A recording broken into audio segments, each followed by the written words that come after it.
Hi, this is Anita from the Dusty Roads podcast. Throughout history, nations have been affected by those who have come to colonize them or those who have come on their lands so many years ago. Perhaps no other place in the world or continent has been as affected as Africa. And in Africa, there are two major countries which have really not been colonized. And we're going to talk a little bit about those African countries that have not been colonized. It was Ethiopia and Liberia who were able to manage to avoid colonization during the scramble for Africa. The rest of Africa, in one way or another, had colonization. But it was these two countries that were able to, or believed to be the two countries without Africa that have withstood colonization. Ethiopia leverages long-standing diplomatic ties with European powers, particularly Italy, France, and Britain. And they skillfully navigated these relationships, playing one power against another to safeguard Ethiopian sovereignty. So, Ethiopia was, between the 1889 to 1913, they were quite clever in how they handled the European powers, and they were able to basically skillfully navigate their way around it. They modernized their military, acquired military weapons, and trained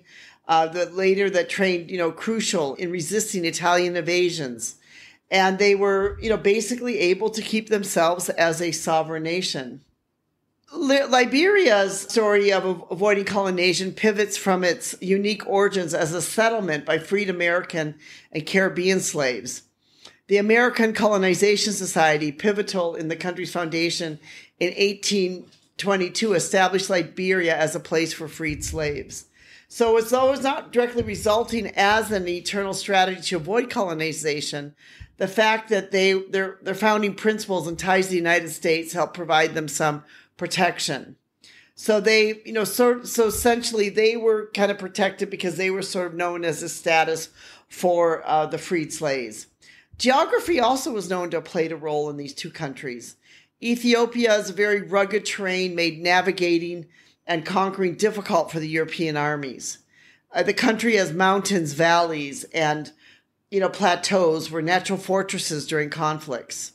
Similarly, at least temporarily, the dense forests and fever-ridden climates of certain West Africa regions acted as deterrents to European occupations. This is a very harsh country, a very harsh place for them to be able to colonize. So, essentially maybe some of the colonizers just sort of gave up. Another aspect was the eternal cohesion of these regions. Both Ethiopia and Liberia managed to maintain a relatively high degree of political unity compared to other parts of Africa.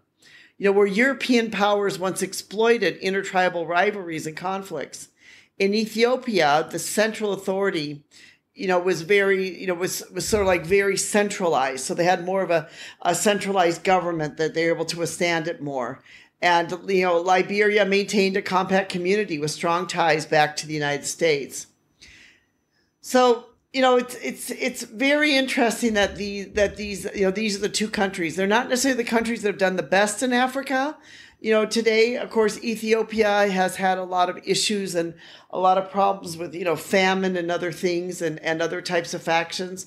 But it's interesting the fact that they were two countries that they were not colonized by European or other forces, that they were able to remain as free and sovereign states. What is interesting about both of these countries is the fact that they were not colonized has really had an impact on their national identity today. Ethiopia has been able to identify a great sense of identity and pride among its citizens. And, this deep-rooted pride has been critical in Ethiopia's post-colonial development. It's looked to leverage its unique history and sense of unity and resilience among its diverse ethnic groups.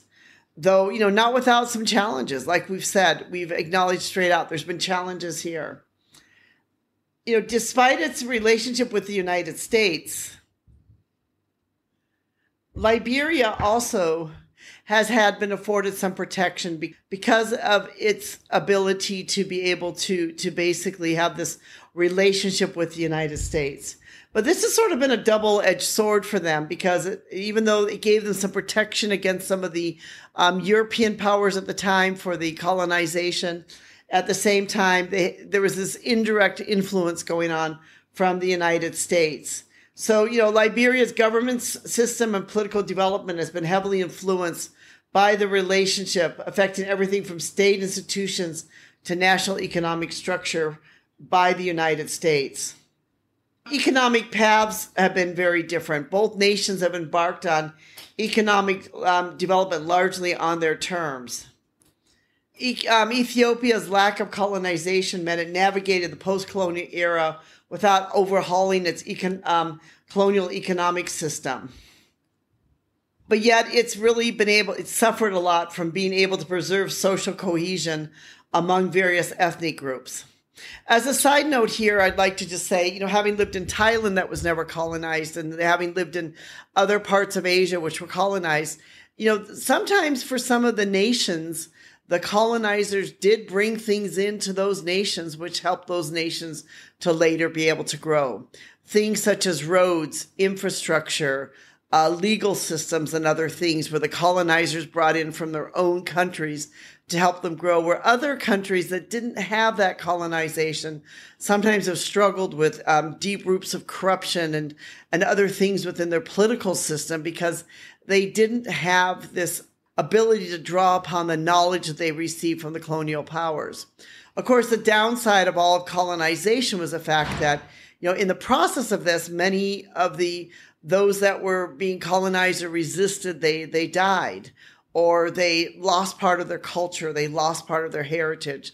So colonization's always sort of had this two-edged sword. This is just my own observation. One of the things that I've seen from countries that have been colonized is sometimes today, those countries have been able to build upon their colonization to be able to grow their economies, grow their infrastructure, grow their government, and grow their laws. Other times, though, it's had the opposite effect, where you have a country which is deep-rooted in corruption because they learned corrupt practices from their colonizers. And that is why in both countries like Ethiopia or Liberia, you've seen that they've had conflicts which have, destabilized their government. But of course, that's happened in other parts of Africa too. So, when you look at colonization, as a whole, of course, a country doesn't necessarily like or enjoy being colonized. Vietnam, where I live now, is a great example of that. The Vietnamese were under the Chinese for 1,000 years. They were under the French for 100 years. They, of course, fought the very bloody Vietnamese War to be able to become free. They're very proud of their country and being free and, being basically Vietnamese. So many of these same other countries as, Ethiopia, Liberia, and others, they're very proud of their countries and what they've been able to accomplish as basically being uncolonized and not having a colonial power over them. So I do believe that every country wants to be able to govern themselves, that there's sort of this innate belief that we all want to be able to govern ourselves and not have another, power come in and tell us what we want to do. And one of the dangers, of course, of colonization was that the rich that came over here, the rich that came over and colonized these areas were living very, very extravagant lives. They had their own clubs, their own houses, their own schools where, the local people were suffering. They weren't getting the education, other things that they needed. So even though, maybe colonization has helped them some today, the colonization itself did do a lot of danger in these areas and did hurt them. So if you'd like to be able to read a bit more about Africa, about the two countries that have not been colonized, you could read our blog post, African Nations Uncolonized, and stories of both Ethiopia and Liberia. And you can be able to read about them and understand a little bit more about these two African nations who were able to remain independent and free despite all odds. This is Anita from the Dusty Roads podcast. We hope you've enjoyed this podcast and that subscribe to us and become part of our community. Thank you so much for listening. We appreciate you, and we appreciate you joining with us to live life as a global citizen.